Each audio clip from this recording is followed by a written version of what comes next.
In the name of the Father, and the Son, and the Holy Spirit. Christos Anesti. And a blessed Myrrh-bearing Women's Sunday to you all, dear friends. No doubt, most of my colleagues around the Orthodox world will talk today about the tenacity and the grit and the love and the devotion of the myrrh-bearing women, especially in contrast to their male counterparts who were cowering in fear. But if you don't mind, I am not going to talk about the myrrh-bearing women today. I noticed next week is Mother's Day, so ladies, I will tell you how far superior your gender is to ours next week, if you don't mind.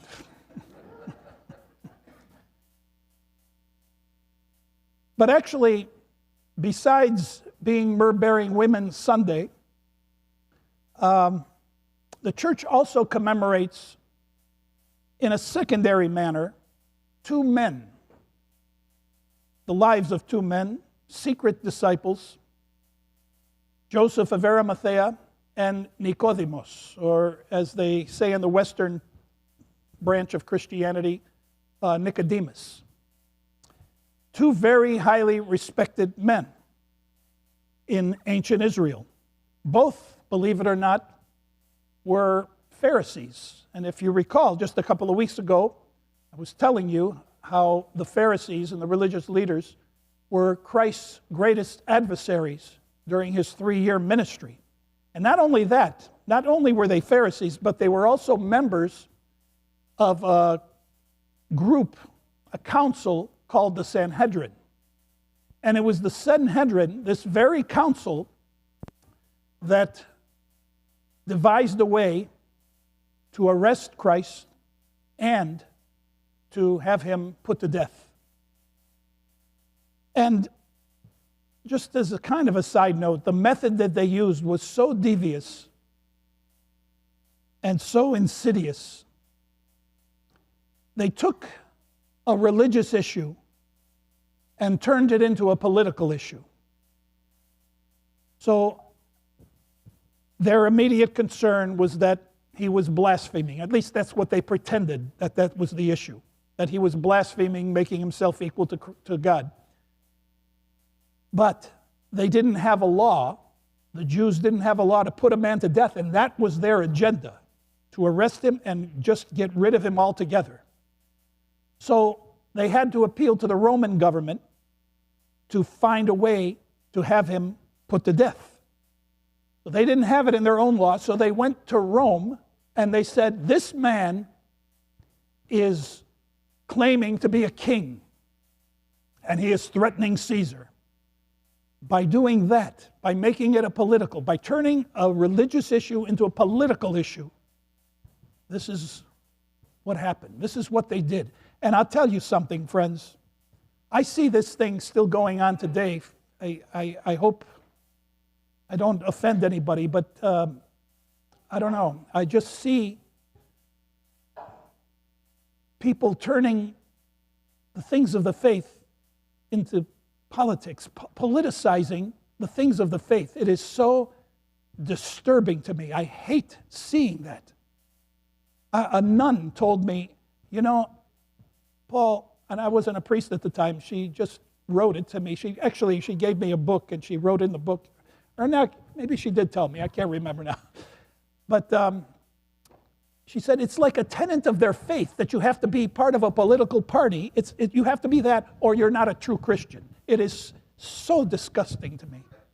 Anyway, before I fall off the face of the earth here, to their credit, Joseph of Arimathea and Nicodemus were opposed to the council's decision to arrest Christ and to put him to death. In fact, Nicodemus even tried to stem the growing tide in this furious momentum to have him killed. In the meeting, he said this, does our law judge a man before it hears him and gives him a chance to explain himself?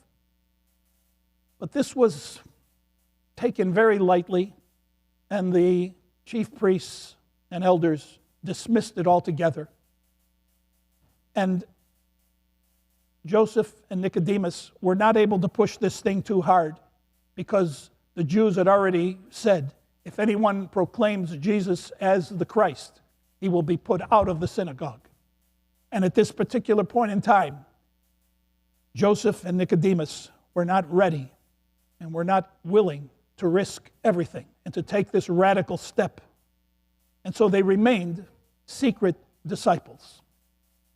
Now, so what I've said so far, it doesn't sound like there's much cause to talk about these men, or let alone have a Sunday dedicated to them, even if it's a secondary manner, and especially in the comparison to the myrrh-bearing women.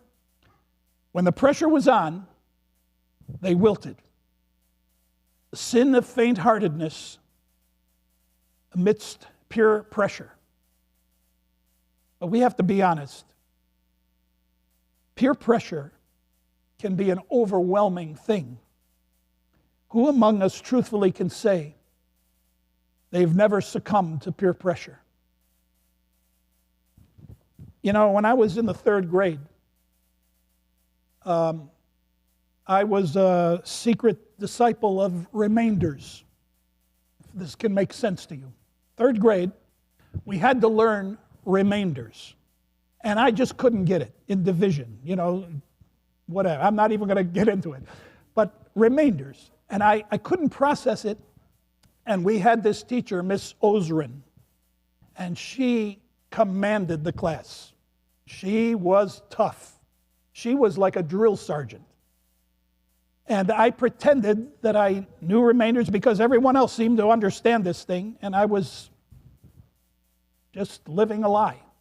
I know remainders. However, toward the end of the semester, the school year, whatever you call it, Miss Osrin, in a commanding way, said, "You cannot enter 4th grade if you don't know remainders."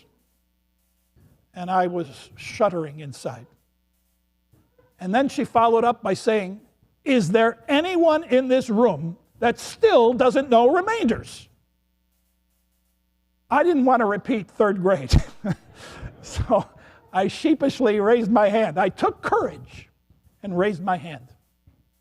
And right on cue, all my fellow peers go, "Oh my God," you know, like, "Oh my gosh, you don't know remainders." But to her credit, she shut them down. Said, "You stop that. At least he has the courage to be honest." And I was thinking, courage to be honest? What are they going to do to me? I mean, But she goes, "And I bet you half of you don't even know it either." And then one by one, everyone raised their hand. And oh my gosh, thank goodness. I felt so vindicated. But the noble Joseph, he too took courage at some point. It's there in your bulletins, in the very first line of the gospel lesson. He took courage and asked Pilate for the body of Christ, to give him an honorable burial. He took courage and risked everything for a dead felon. You know, it's interesting. This act that Joseph of Arimathea did is remembered to this day in every single divine liturgy. I wonder if you ever caught it. It's very discreet. It's very inconspicuous. Only someone like Sherlock Holmes or Columbo or something like that could possibly see it. And that is at the end of the great entrance, when Father Gregory and I and all the altar boys go up the one aisle and we chant that little line, that little verse. Pandonimon, Nisti Kyrios o Theos. May the Lord our God remember us all in his kingdom, now and forever into the ages of ages. And we're walking, and we're walking. And right at the end, as Father Gregory and I are walking in, I say those words. O eskimon Iosifa potuxilu katelondo achran don susoma. Lowering your pure body from the cross, Joseph wrapped it in a clean white shroud with fragrant spices and laid it in a new tomb. That's what's being said. I kind of say it under my breath, but some of you may detect it. After the great entrance, I even said it louder today to make you aware of it. In conclusion, let me just say there are two reasons why I like and regard highly St. Joseph of Arimathea, but I think I'm going to only focus on one today, and that is that he struggled with his sin. That's what saints do. I saw this one quote from a non-Orthodox source. It said, "To sin is human. To boast of it is a devil. To hate it is a saint." I don't think that's quite Orthodox. It's good, but in order to make it Orthodox, you have to say to struggle against it. That is a saint. That's what saints do. They struggle against their sin. You know, when you come to me for confession, I have never judged any of you for the sin that you confess. That is so common. I promise you, that is not the thing that I judge. It's only when you try to explain it away, or you try to justify it, or you have the nerve in front of me in your confession to judge someone else. Are you kidding me? Then I have no tolerance for that. I understand the struggle. I get it. I don't understand fluffing it away as if it was nothing.